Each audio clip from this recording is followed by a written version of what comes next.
نحمده ونصلي على رسوله الكريم اما بعد فاعوذ بالله من الشيطان الرجيم بسم الله الرحمن الرحيم رب اشرح لي صدري ويسر لي امري واحلل عقدة من لساني يفقهوا قولي۔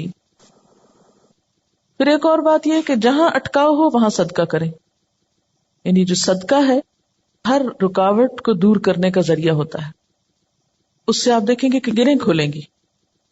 اور صدقے کے لیے بھی ضروری نہیں کہ کوئی بہت بڑی اسپیشل چیز آپ تیار کریں، جمعرات کا انتظار کریں اور پھر اس میں کھانا پکائیں اور پھر اس میں کوئی مخصوص لوگوں کو بلائیں اور کھلائیں یا کوئی اور اس طرح کا مصنوعی کام کریں۔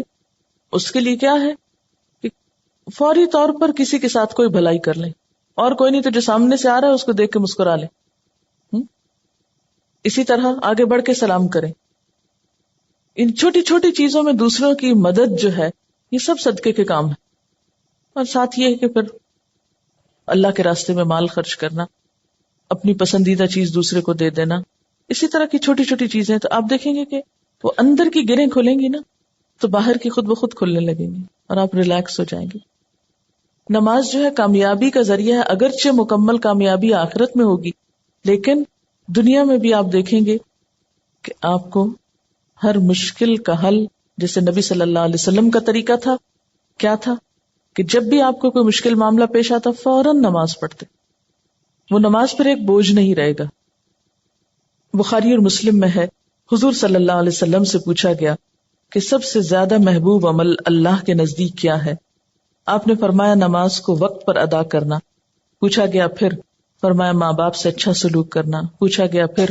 فرمایا اللہ کی راہ میں جہاد کرنا۔ جہاد کرنا اگرچہ ضروری ہے لیکن وہ بعد میں ہے، پہلے اپنی نمازیں درست کر لیں اور وقت پہ پڑھیں۔ اور یہ جو وقت پہ پڑھنا ہے نا، اگر اس کی عادت ہو جائے تو آپ دیکھیں گے کہ آپ کے وقت میں برکت ہو جائے گی۔ ہوتا کیا ہے، نماز کا وقت ہو گیا نا، ہم ٹال رہے ہیں، نہ تو جو کام کر رہے ہیں وہ صحیح ہو رہا ہے ٹالنے کی وجہ سے، اور نہ نماز ہماری ٹھیک ہوگی پھر، کیونکہ جو نماز دیر سے پڑھی جائے گی اس میں خشوع ہو ہی نہیں سکتا۔ اگر آپ فجر کے آخری ٹائم پہ اٹھے ہیں کیسے خشوع آئے گا؟ ٹینشن تو یہی رہے گی کہ سورج نہ نکل آئے یا نکل نہ چکا ہو۔ کوئی بھی نماز جو تاخیر سے پڑھیں گے آپ، وقت گزار کے پڑھیں گے، وہ خشوع سے خالی ہو جائے گی، خود بخود آٹومیٹیکلی پھیکی ہو جائے گی۔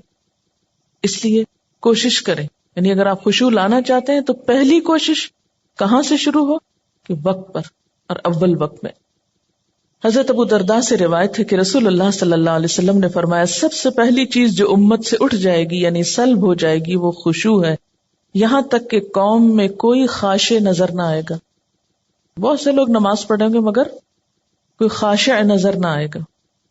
حدیث میں آتا ہے ایک مرتبہ نبی صلی اللہ علیہ وسلم نے ایک شخص کو دیکھا کہ نماز پڑھ رہا ہے، ساتھ ساتھ داڑھی کے بالوں سے کھیلتا جا رہا ہے۔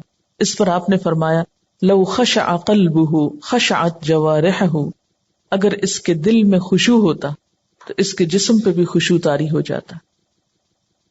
خشوع کا لفظ بولتے ہی آپ کے ذہن میں کیا چیز آتی ہے؟ خشوع کو آپ ون ورڈ سے کس طرح ایکسپلین کریں گے؟ سکون، عاجزی، ٹھیک ہے؟ دو لفظ، ایک لفظ میں ہو تو سکون اور دوسرے میں ساتھ ہی عاجزی بھی۔ سورۃ الانبیاء میں پیغمبروں کی صفات میں اللہ تعالیٰ فرماتے ہیں وَكَانُوا لَنَا خَاشِعِينَ، یہ سارے پیغمبر ہمارے لیے خشوع کرنے والے تھے۔ تو اس سے کیا پتہ چلتا ہے کہ خاشع ہونا جو ہے، عاجز ہونا اور اللہ کے سامنے عاجزی اختیار کرنا، یہ پیغمبروں کی صفات میں سے رہا ہے۔ سورۃ انبیاء کی آیت 90۔ اور اس میں بھی آپ دیکھیے کہ انہم کانوا یسارعون فی الخیرات ویدعوننا رغبا ورہبا وکانوا لنا خاشعین، کہ وہ بھلائیوں میں بہت جلدی کرتے تھے، یسارعون فی الخیرات، اور ویدعوننا رغبا ورہبا، رغبت کے ساتھ اور خوف کے ساتھ ہمیں پکارتے، حالانکہ وہ پیغمبر تھے، پھر بھی محض رغبت نہیں تھی، خوف بھی ساتھ تھا۔ وَكَانُوا لَنَا خَاشِعِينَ، اور وہ ہمارے آگے جھکے ہوئے تھے۔ تو اس سے یہ پتہ چلتا ہے کہ خشوع صرف نماز میں ہی جھکنے کا نام نہیں، یا صرف نماز کی حد تک عاجزی اختیار کرنے کا نام نہیں، بلکہ اس کے علاوہ عام روزمرہ زندگی میں بھی یہ اخلاق پیدا ہونا چاہیے، یا عام روزمرہ زندگی میں بھی ہمارے اندر یہ کردار پیدا ہونا چاہیے۔ اب جب سکون کی بات ہوئی کہ کانوا لنا خاشعین، اور خشوع کا معنی اگر سکون کیا جائے اور عاجزی کیا جائے تو عملی زندگی میں کہاں کہاں یہ نظر آئے گا اور کس کس طرح ہوتا یہ کہ جب ہم نماز میں لطف اٹھاتے ہیں تو ایک نماز کا اچھا پڑھنا آئندہ کی نماز کے لیے خود بخود انتظار کی کیفیت پیدا کر دیتا ہے نا، کیونکہ آپ نے اس کو انجوائے کیا ہوتا ہے۔ اور اگر ایک نماز آپ نے خراب پڑھی تو اس کے بعد دل پہ بوجھ پڑتا ہے، اس بوجھ سے گلٹ آتی ہے، اور پھر انسان کہتا ہے کیا فائدہ، پتہ نہیں پچھلی کا کیا بنا، اب اگلی کیا پڑھوں، بس وہ ایک پھر ڈگمگانے کی اور کشمکش کی کیفیت پیدا ہو جاتی۔ تو ہر نماز اپنی جگہ اہم ہے، اور ہر نماز کے اندر ایسی کوشش ضروری ہے جو اگلی نماز کے لیے ایک تیاری بن جائے، یا ایک گراؤنڈ پریپیئر کر دے، یا اس کے لیے ایک بنیاد بن جائے۔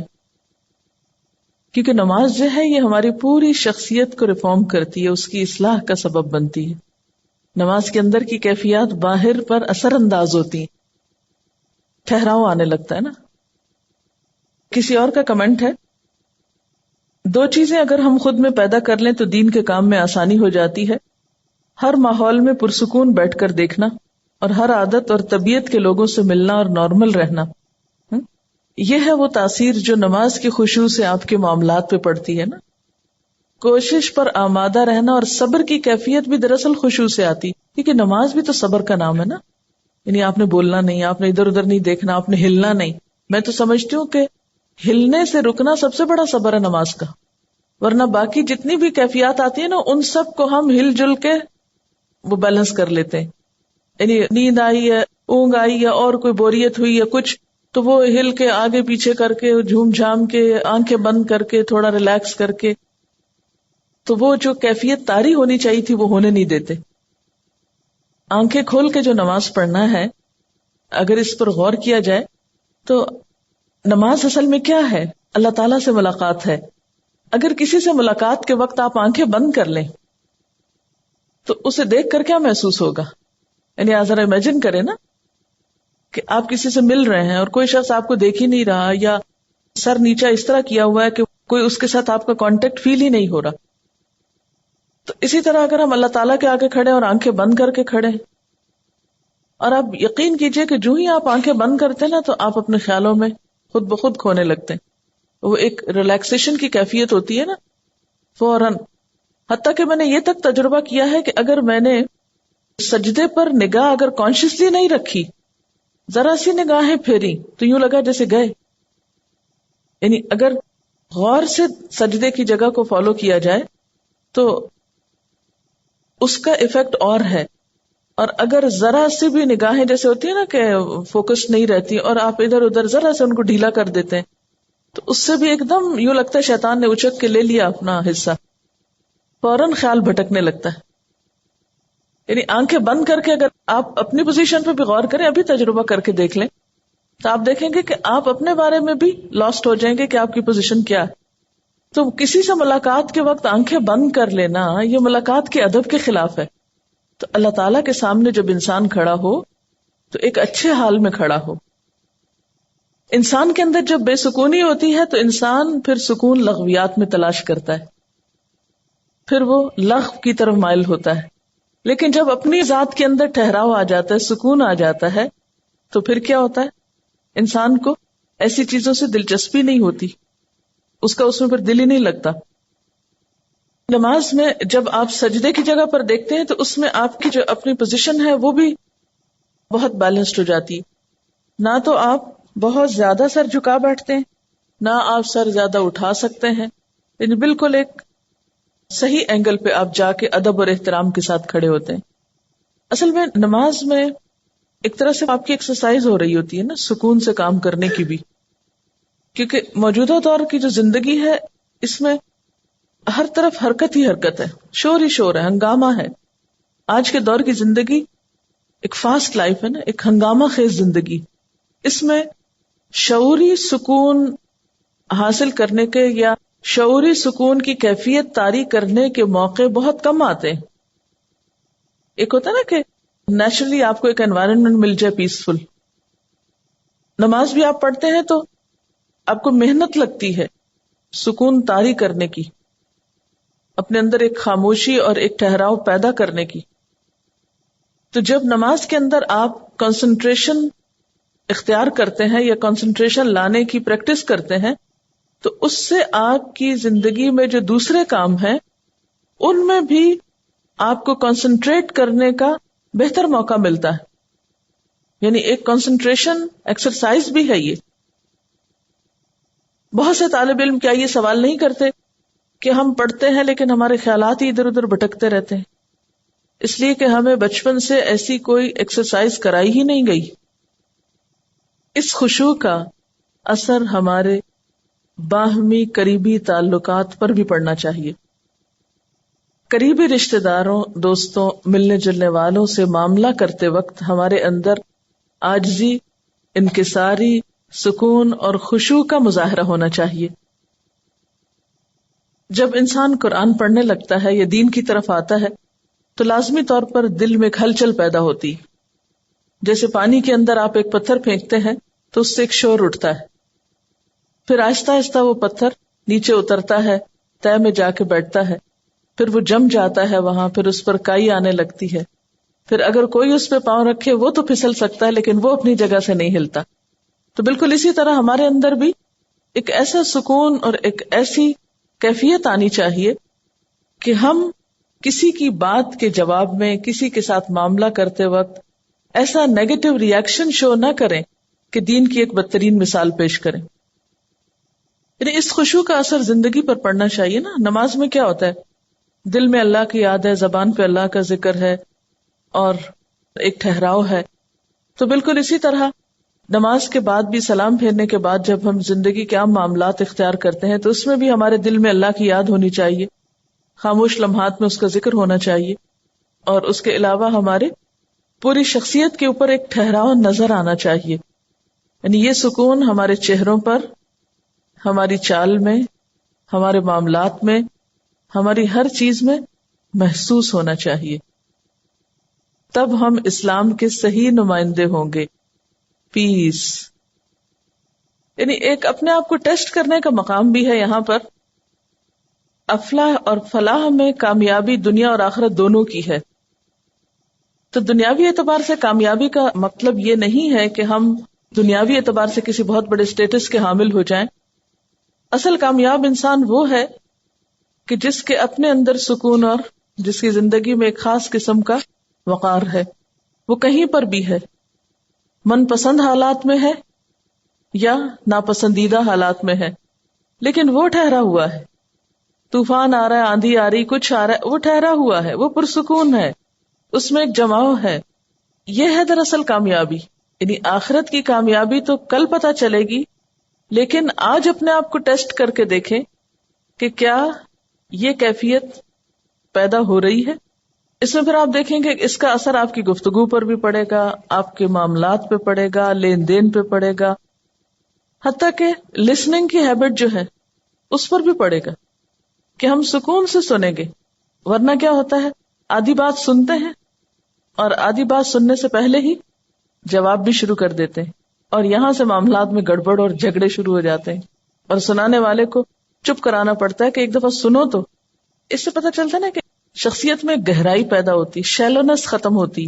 جو گہرا برتن ہوتا ہے تو اس میں اگر پانی ہو تو جتنا بھی آپ اس کو ہلائیں، چھلکائیں، جتنے بھی اس کو جھٹکے لگائیں، کیا ہوتا ہے؟ باہر نہیں آتا، تو اندر ہی اچھل کے اندر ہی بیٹھ جاتا ہے. لیکن جب شیلو برتن ہوتا ہے، کم گہرا ہوتا ہے، تو تھوڑا سا پانی بھی اس کے اندر نہیں ٹک کے رہتا، وہ فوراً باہر چھینٹے آتے ہیں. خشوع کے ساتھ پھر روب بھی آتا ہے. حضرت عیسیٰ علیہ السلام کے بارے میں آتا ہے نا کہ وجیہن فی الدنیا والآخرہ، تو پھر وہ ایک وجیح شخصیت جو ہے وہ جنم لیتی. اب آپ دیکھیں کہ اتنی ساری صفات ہیں، سب سے پہلے خشوع کا ذکر کیوں آیا؟ کیونکہ اگر یہ پیدا ہو گیا تو باقی چیزیں خود بخود پیدا ہوتی جائیں گی. نماز میں اگر وہ خاشع ہیں تو عملی زندگی میں جتنی بھی ٹیمپٹیشنز ہیں، جتنی بھی ڈسٹریکٹ کرنے والی چیزیں ہیں، ان سے وہ بچنے کی صلاحیت ان کے اندر پیدا ہو گئی. اسی لیے لغو سے بھی اعراض کر رہے ہیں، کیونکہ اگر نماز میں خشوع نہیں تو لغو سے بچا نہیں جا سکتا. پھر جب لغو سے بیزاری ہوتی ہے تو کچھ کرنا تو ہے، اس لیے ہم للزکاۃ فاعلون، تزکیہ کے کاموں کی طرف ان کی سرگرمیاں بڑھ جاتی، اچھائی اور بھلائی اور خیر کے کاموں میں سرگرم ہو جاتے ہیں. پھر ان کی خاص ذاتی زندگی میں بھی بہت طہارت اور پاکیزگی ہے، پاک دامنی ہے، حیا ہے. باوجود اس کے کہ معاشرے کے اندر حرام طریقے موجود ہیں سیٹسفیکشن کے، لیکن وہ ان سب سے اجتناب برتتے ہیں، اور جس چیز کو اللہ نے ان کے لیے جائز اور حلال قرار دیا وہ اسی سے جم کے رہتے ہیں. کیونکہ صبر ہے نا، جس شخص کے اندر خشوع نہ ہو، صبر نہ ہو، وہ صرف حلال تک پھر رہ ہی نہیں سکتا. اس کی نگاہ بھی خیانت کرے گی، اس کا دل بھی خیانت کرے گا. اسی لیے آپ دیکھیں گے پھر آگے امانت اور عہد کا پاس رکھنا. امانتوں کی ادائیگی جو ہے، اس میں بھی آپ دیکھیں گے کہ ٹھہراؤ کی ضرورت ہے. مثلا امانت میں خیانت جو ہے وہ صرف مال کی نہیں بلکہ مثلا نگاہ کی خیانت. اگر آپ کے اپنے دل میں ایک چین ہے، ایک سکون ہے، تو آپ ادھر ادھر نگاہیں نہیں اٹھائیں گے، حرام چیز کی طرف آپ نگاہ نہیں لے جائیں گے. اتفاق سے چلی بھی جائے تو واپس لے آئیں گے، حلال پہ روک لیں گے. گفتگو میں خیانت، اس سے بھی بچ جائیں گے، کیونکہ ٹھہراؤ ہے اندر تو سوچ کے بات کریں گے نا. جب اندر ہی ٹھہراؤ نہیں تو جو منہ میں آیا بولتے چلے جائیں گے. پھر اسی طرح طبیعت میں قناعت پیدا ہوتی. قناعت ہوگی تو کسی کے مال سے دلچسپی نہیں ہوگی. کسی نے امانت رکھی اس کی طرف بھول کے بھی خیانت کا خیال نہیں آئے گا. پھر امانت میں یہ چیز بھی ہے کہ جو چیز اپنے لیے پسند کرو وہی دوسرے کے لیے. جیسے المستشار مؤتمن، مشورہ جس سے لیا جائے وہ امانت دار ہوتا ہے. جس کے اپنے اندر ٹھہراؤ ہوگا وہی دوسرے کو اچھا مشورہ دے گا، دوسرے کے لیے خیرخواہی اور بھلائی کے جذبات رکھے گا. الدین والنصیحہ، دین سراسر خیرخواہی کا نام. اور اگر آپ کے اپنے اندر وہ سکون نہیں، وہ سوچنے سمجھنے کی صلاحیت نہیں، تو دوسروں کے معاملے میں آپ کے فیصلے بے صبری پر مبنی ہوں گے، جس کی وجہ سے آپ بار بار خیانت کا مرتکب ہو سکتے ہیں. پھر اسی طرح اپنی ڈیوٹیز کو پورا کرنا، یہ بھی ایک ٹھہراؤ والا شخص ہی کر سکتا ہے، ورنہ اپنی ذمہ داریوں کے اندر بھی خیرخواہی نہیں ہو سکتی. عہد کی پابندی بھی وہی کر سکتا ہے جس کے اندر ایک ٹھہراؤ ہو، جو رک کے سوچ سکے. عام طور پر عہد کی پابندی کیوں نہیں ہو پاتی؟ کیونکہ ہم بھولتے رہتے ہیں ہر وقت. یہ بہت زیادہ بھولنے کے سلسلے بھی ٹھیک ہے، حافظے کی خرابی ایک الگ چیز ہے، ایج فیکٹر الگ چیز ہے، بیماری الگ چیز ہے، لیکن ایک عام نارمل انسان ہر عہد کر کے کیوں بھول جائے؟ اس لیے کہ وہ فوکسڈ نہیں ہے، وہ اپنے کاموں میں، اپنی زندگی میں آرگنائزڈ نہیں ہے. اور پھر اینڈ دوبارہ اسی پر کہ والذین هم علی صلواتہم یحافظون. پیچھے صلاتہم آیا، یہاں صلوات جمع کا صیغہ ہے، ساری نمازوں کی حفاظت کرتے ہیں. یعنی صرف خشوع پر ہی فوکس نہیں، بلکہ نماز سے متعلق جتنی بھی چیزیں ہیں ان سب کے بارے میں کانشیس ہوتے ہیں. جیسے زندگی میں بھی مقصد ہے، اور مقصد پر نظر رکھنا اور گول کو سامنے رکھنا، جیسے نشانہ جس کو بولتے ہیں نا، ٹارگٹ یا گول نشانہ، تو وہ بھی آپ کا صحیح جب لگتا ہے جب آپ فوکسڈ ہوتے ہیں نا. تو یوں محسوس ہوتا ہے کہ نماز کا یہ خشوع ہمیں زندگی میں بامقصد ہونے میں بھی مددگار ہوتا ہے، کہ ہم جس مقصد کے لیے جی رہے ہیں وہ کسی وقت بھی نظروں سے اوجھل نہ ہو. میں سوچتی تھی کبھی کہ کیوں 5 نمازیں فرض ہیں، یعنی جتنی شدت نماز کے معاملے میں برتی گئی ہے دین میں، اتنی کسی اور چیز کے بارے میں نہیں. اس سے پتہ چلتا ہے کہ اگر نماز گئی تو دین کا ستون گرا، دین گیا. وہ دین جو آپ کی حفاظت کے لیے ہے، آپ کو پروٹیکٹ کرنے کے لیے ہے، اس کا سرا آپ کے ہاتھ سے چھوٹا. اسی لیے کہا گیا نا کہ جو نماز جان بوجھ کے چھوڑ دے گویا اس نے کفر کیا. تو دنیا کا بھی خسارہ ہو گیا، آخرت کا بھی ہو گیا. یہ کہہ رہی ہے کہ ہمارے معاشرے میں عموماً دولت کو کامیابی کا راز سمجھا جاتا ہے کہ جس کے پاس پیسے ہیں اس کو سب کچھ مل گیا. اب آپ دیکھیے کہ جو ہی مال آتا ہے تو ہوتا کیا، سب سے پہلے تو ہم لغو خریدتے ہیں، جا کے لغو کے منصوبے بناتے ہیں. اس کے بعد زکوٰۃ سے منہ موڑتے ہیں کیونکہ ڈر ہوتا ہے کہ پیسہ چلا جائے گا. پھر اس کے بعد لوگوں کی جو ذاتی زندگی ہوتی ہے یا ان کے جو نفسانی جذبات ہیں ان کی تسکین کے لیے حلال سے باہر نکلنے کی سوچنے لگتے ہیں، حرام تلاش کرنے لگتے ہیں. پھر اسی طرح امانتوں اور عہدوں کو بھولنے لگتے ہیں، اور نمازوں کی حفاظت تو دور کی بات ہے. یعنی پورا ایک کلچر ڈفرنٹ ہو جاتا ہے فوکس یا گول کے یا ٹارگٹ کے تبدیل ہونے سے، ایک دوسرے کی جگہ لے لیتا ہے. یعنی مجموعی طور پر یہ ساری کیفیت ایک نفس مطمئنہ کو جنم دیتی ہے، کیونکہ نماز گناہوں کی بخشش کا ذریعہ بھی ہے نا.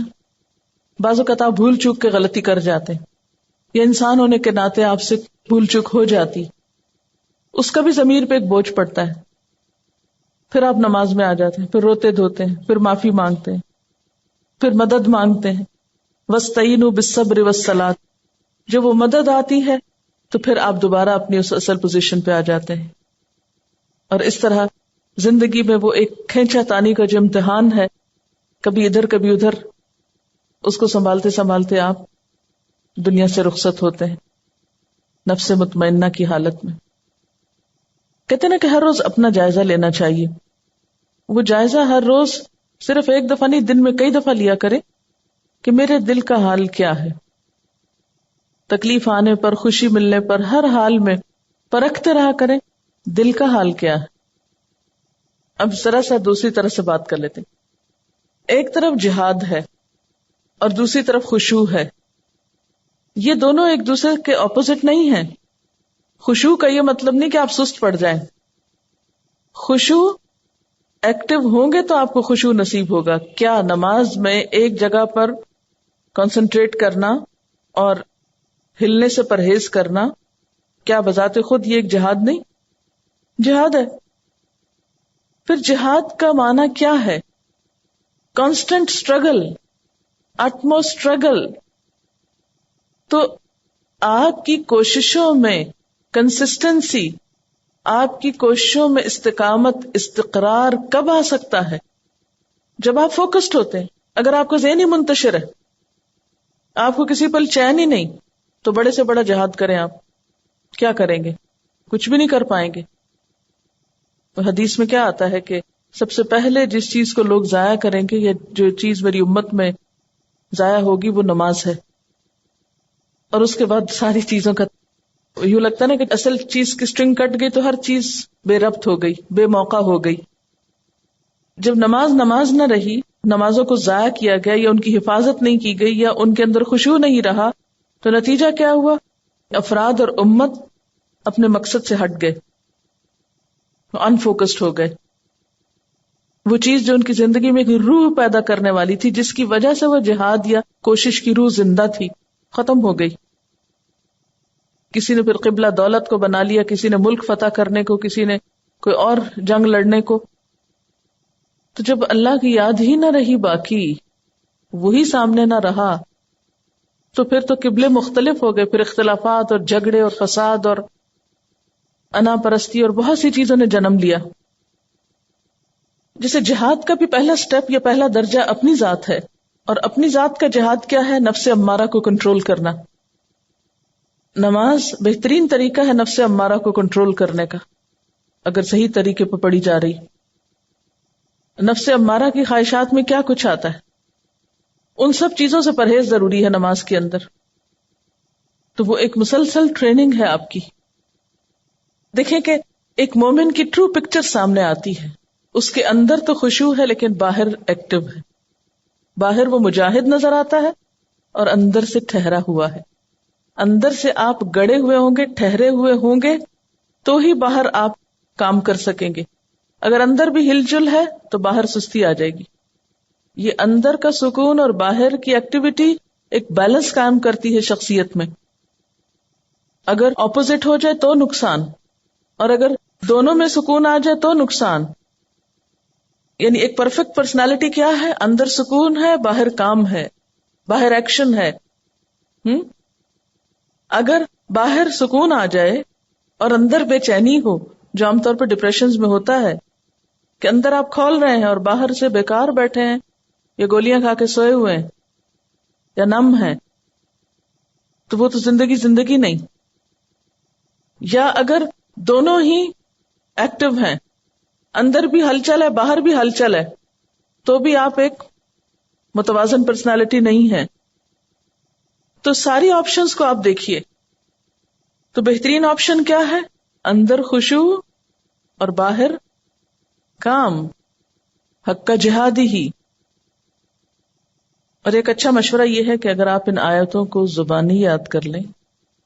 کسی نے لکھ کے بھیجا ہے سورۃ المؤمنون میں خاشعین کی ایک ٹپ میں آپ نے بتایا کہ سجدے والی جگہ پر کنسنٹریٹ کرنا ہے. یہی بات ایک دفعہ میں نے ایک میگ میں پڑھی تھی کہ زمین کو یا ایک ہی جگہ پر کنٹینیوسلی دیکھنے سے، اسپیشلی زمین کو دیکھنے سے، ہمارے خیالات اس میں ایبزارب ہوتے ہیں، کیونکہ کھلی آنکھوں سے آنے والے خیالات ذہن میں ریز کی شکل میں ایبزارب ہوتے ہیں، اور بند آنکھوں میں وہی خیالات امیجنیشن کی شکل اختیار کر لیتے ہیں. تو آنکھیں کھلی رکھنا بے حد ضروری ہے.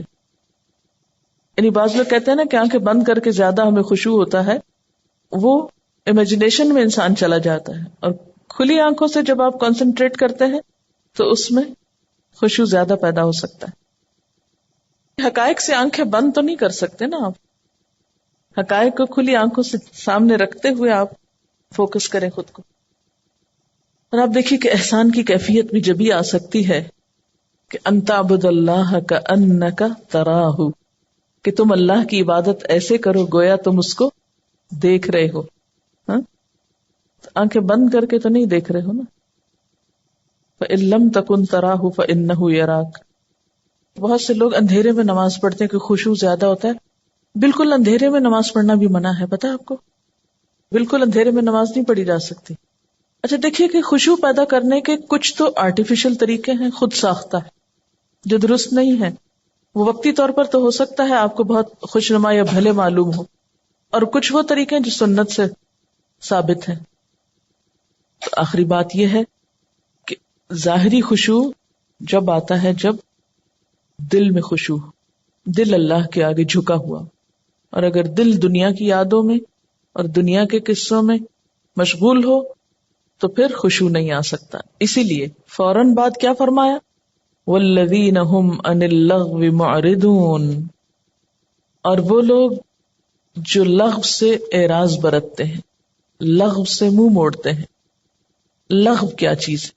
لام غین واو، بے معنی بات جو کسی گنتی میں شمار نہ ہو، جو سوچ سمجھ کے نہ کی جائے، بے فائدہ کام، بے فائدہ بات. ہر وہ قول اور فعل جو زندگی کے اصل مقصود یعنی اللہ کی رضا حاصل کرنے سے غافل کرنے والا ہو. کوئی بھی کام یا بات جو اصل مقصد سے انسان کو ہٹائے. بات یہ ہے کہ اسلام کا حسن یہی بتایا گیا ہے، من حسن اسلام المرء ترکہ ما لا یعنی.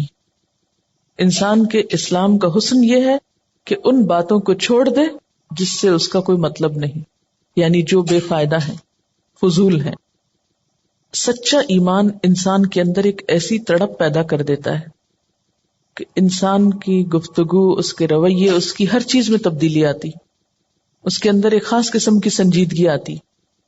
اور بے فائدہ کاموں میں وقت ضائع کرنا اسے سب سے زیادہ مشکل لگتا ہے.